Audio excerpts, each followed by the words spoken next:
Kalbant apie seksualinį vyrų gyvenimą, yra keletas slaptų troškimų, apie kuriuos dažniausiai nekalbama garsiai, bet kurie gali turėti didelę reikšmę jų emociniam ir fiziniam pasitenkinimui. Pirmas dalykas. Vyras nori jaustis geidžiamu, būti geidžiamu. Vyrai dažnai laikomi iniciatoriais, bet slapta iš tikrųjų nori būti viliojami, nori būti norimi. Komplimentai, netikėti prisilietimai, flirtas iš partnerės pusės gali stipriai paveikti jų savivertę. Tai padeda jiems jaustis ne tik tai seksualiai patraukliems, bet ir emociškai svarbiems. Antras dalykas.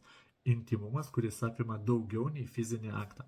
Daugelis vyrų iš tikrųjų nori gilesnio ryšio, nori pasitikėjimo, nori saugumo. Seksualinis gyvenimas jiems dažnai būna išreikšti būdą meilę, ne tik patirti malonumą.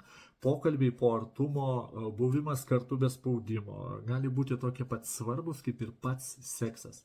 Ir trečias dalykas, kuris yra be galo svarbus vyrams, yra ne kas kitas kaip laisvė nuo lūkesčių ir spaudimų visada būti pasiruošus. Vyrai dažnai jaučia emocinį spaudimą veikti seksualiai, net kai patiria stresą, nuovargį ar emocinį kažkokį disbalansą.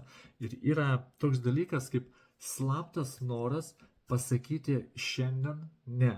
Be gėdos, be kaltės, be to, kad negaliu.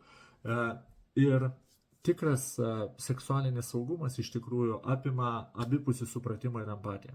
Todėl moteris, jeigu žiūrit šį video, pagalvokit, kurioje vietoje jūs galėtumėte būti savo vyrui artimesnis, naudingesnis ir jeigu jūs esate gudrios, šitą informaciją pasinaudoti savo naudai. O jeigu nerašyk man.